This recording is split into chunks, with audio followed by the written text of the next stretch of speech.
Hi everyone, it's Artem here. So I'm starting a new series of videos where we build a new web application from scratch. So as you know, recently OpenAI launched a new image generation, which is really cool. And I was exploring different options like for the application to build around this API.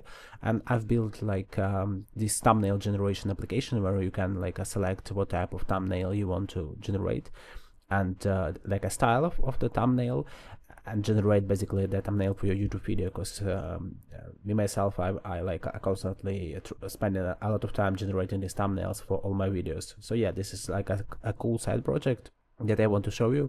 We will build everything starting with the main application, and then we will also add like a landing page, a nice some nice like pretty design, like nothing special but just clean and professional, so you can see what I'm actually building, like, and how I'm doing this. And also like how is different from my other tutorials that you can also find on this channel is this time I will show like my exact style that I'm using nowadays, like that I find like the best focused stack.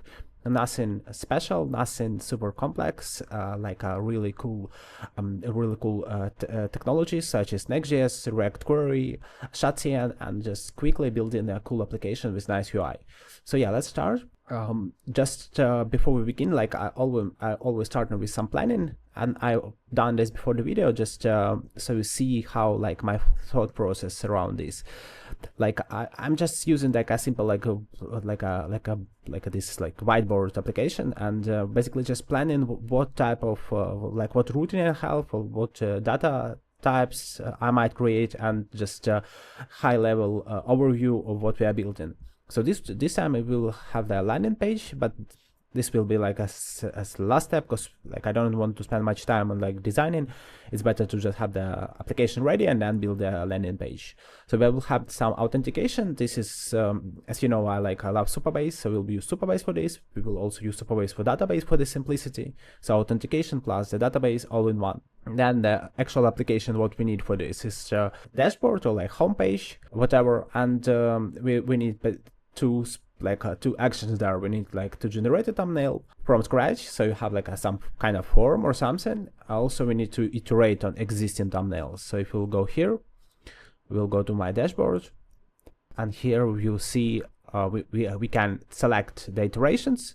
We can select the actual thumbnail that we are like iterating on, and we also can create a new iteration where we can like pick a style. So we need some constants for the style selection. So let's say like a retro nostalgia and other. I will also show how you can generate it, like what actual the thought process behind it. Select some options, text to add on thumbnail, and generate it. And for the new generation, we'll have some kind of form here where we can like write your title. Let's say it's like my trip to Japan. We can include text or just keep it without text. Select some styles. For now I have like a really limited amount of styles, but we still have something to choose from. So let's say choose this one like with a big bold text on it. Let's try it this way. Additional details that you can like alter a prompt a bit. Again, I will show you how it's all set it up on my end, like in the app, but you like feel free to iterate it and change it to test, like maybe you'll find like a better way for the better quality results. Actually, the prompting is the main thing that's changing the quality and type of thumbnails. So yeah, keep an eye on this. But yeah, let me just show you what is going to look like. As you also see, we are waiting. It will take some time. So we are showing some loader, and you also can see the tokens here. We also set it up so you can basically spend tokens for your generations. So yeah, the actual thumbnail is here. As you see, like it's kind of like similar to what we added to the like the style that we selected. It still looks pretty nice. We can also like iterate on this. I don't know, like select more like a retro stuff. Let's exclude the text. However, if we are iterating, I think it will keep the text here. New thumbnail is ready. As you see, it's like it's like added this vintage nostalgic feel to it, which is like I find it really nice. This cool app we are going to build, and we are starting from the foundations. Let's go back to our thing. So we will be installing the Shadcn, OpenAI, and Stripe. This is all we need. And yeah, Next.js as our foundation. And just a bit before we start with actual installation and stuff, how my thought process is basically, yeah, I'm just mapping what kind of UI I want for this. So yeah, some thumbnail lists, and also I started to think about the data that I want. So this way, here we will like fetch all thumbnail sessions. So basically like thumbnail that will also hold the iteration. So actual image that we are iterating on. Here will be like the session thumbnails. This is from our sidebar right here. Now we will also, this header, which is here. So this is just a user account. So we will also fetch the user data. This will contain the actual user data type and the actual iteration. So it will have like a foreign key, and we will be adding basically these images iterations to the actual thumbnail, like to the kind of the session that will hold all these iterations. And here, what else we need is, token reduction, a token purchase flow. So when the token is low or the user want to buy more tokens, we will add a Stripe one-time purchase and update the tokens via webhook. And the user settings to sign out, to delete account, and other. Let's start from installing the Next.js. Let's create next step, go to our cursor. I already added a new folder here, open the terminal. And we are creating inside. I want to use TypeScript, yes, lint, usually just yes for like, all the defaults that they suggest, it's for me, I'm kind of used to it. So no source, uploader for sure, turbo pack, I find it really good, like the development mode is much faster. Import ls, no. So yeah, it's just installing the thing. So while it's installing all the stuff that we need here, we will go back to our browser, and let's also Shadcn, search for Shadcn in it. We'll do the same. So go back. Let's wait for a bit while it's installing here. So initializing Shadcn. Okay, what we are going to choose here. Actually, it doesn't matter. We will change it in a second. I will show you a cool way for changing, for finding Shadcn themes and basically generating infinite amount of cool themes for your project. This is why we don't actually care about the global CSS for now, like all the variables. Okay, this is done. What I also want to do, I usually just add in everything. Basically, I will just copy this command. I can always delete it later. Why I like it this way? Because I'm not spending time adding these components manually, one by one. I will just add everything. So and it will also install all the necessary things for me. Space to select. So yeah, just press A to toggle all, and now we are just submitting. So we are basically installing everything. And one more thing, let's just make sure we install the OpenAI, the kind of our main backend thing that we will use for everything. So we'll just npm OpenAI. You also feel free to use the OpenAI SDK for this. It's also good. However, why I'm choosing the OpenAI here, just because it's simpler. We just don't need just one API. We don't need all the we don't need custom hooks. We don't need everything. We're building really simple application. So for our case, we will keep it as lean as possible. Okay, we are good here. Everything installed. Let's double check everything. We'll just run test script npm dev. So it's port 3000 is not available because I'm running something else there. Localhost 3001. Okay, it's all working. It's all clean. Go back to cursor, open the app page, delete everything. And now let's make some styling. Yeah, just hello world or whatever for the styling. So yeah, let's just set some foundations here because this will define our colors and everything. As you see from our example application right here, you have some orange stones, white theme, which is orange colors. For this time, let's try something else. And for this, we will use the TweakTN, which is open source site that you can use. As you see, I already selected my theme that I've used for the project. But what is cool about this, first, yeah, it's open source. You can check the source code to learn something. And second, it will let you generate infinite amount of themes. And you also have some themes pre-created for you. So you can go and click around looking for something interesting. Also, they support dark and light theme. So yeah, I will just click a couple of times to find something, I think. I'm not going to spend much time there. And this is quite nice, right? Clean slate. Yeah, it looks, for my taste, looks quite nice.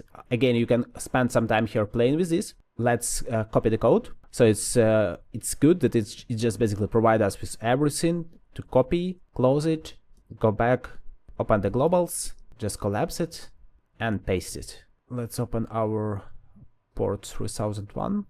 So yeah, we installed theme correctly. Let's try with different buttons, basically just everything. Yeah, see it's different.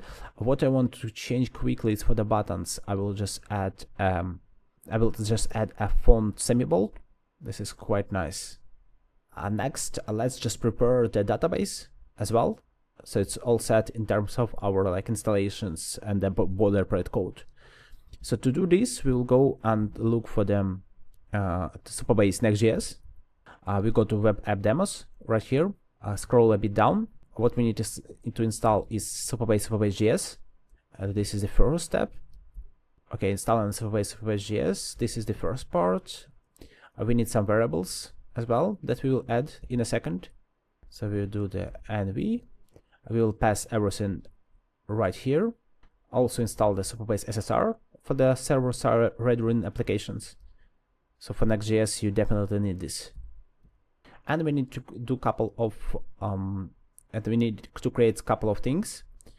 So we need the Util Supabase client, server, and the middleware file. Let's do this.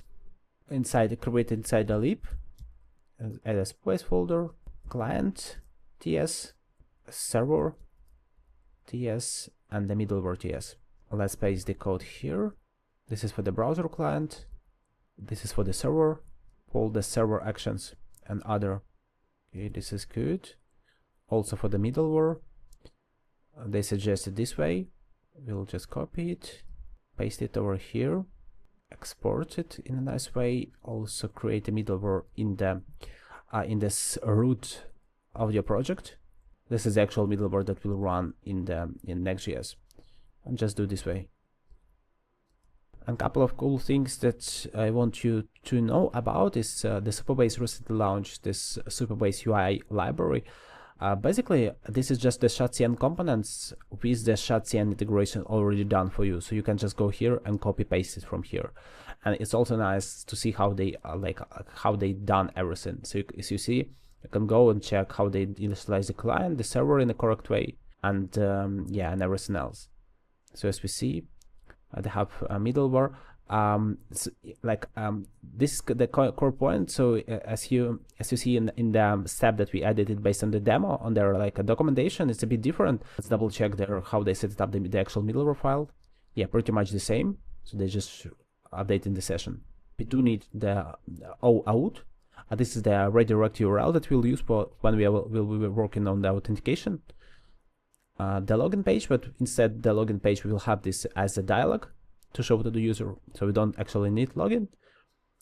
And for the error page, this is when something went wrong with the user authentication, we will redirect to this page.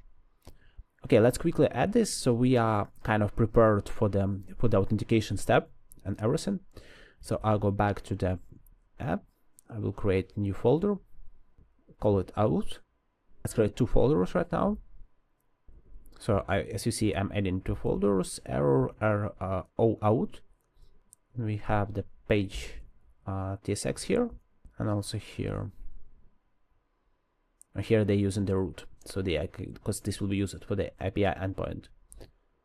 So as you know, in the Next.js, you might use the API folder for the API roots if you are using this way. But you can also just define the inside a regular folder, so you can define the roots as well. So this is your preferable way of working with this. So in this case, we will use just this app domain /auth for the redirect. And the user will be, after successful Google sign in or sign up, it will be redirected to actually create the account and all the exchange the token and successfully set all the necessary cookies and everything. So we go back here to the root, copy the code, paste it. We pretty much need everything like it is. It's okay. What we are missing here is we might just alter all the stuff a bit for the redirect URLs, because I think they are redirecting you to they're passing the next from the login, which in our case will be the account page. So yeah, this is, I think we can safely reuse it from what I see right now. For the error UI, let's see what they got here. So just a simple Shadcn card. We will also have the Auth dialog, and we can just go here and use client. This will be client thing. Just import what we need. Go to their login UI. As we see, they're using the login form. We will just go here, paste it, but we will also wrap it inside the dialog. So we added dialog. I assume we can keep it everything like it is in terms of this div. We don't need actually dialog header and dialog. We can keep it as a card. So I see some issues over here. Let's just remove it. And I think we don't need this, but we will add later if something needed on our end.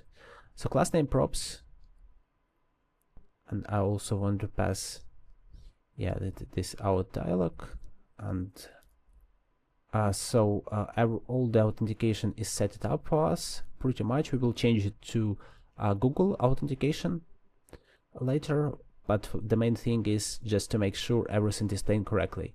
Here we will pass the children.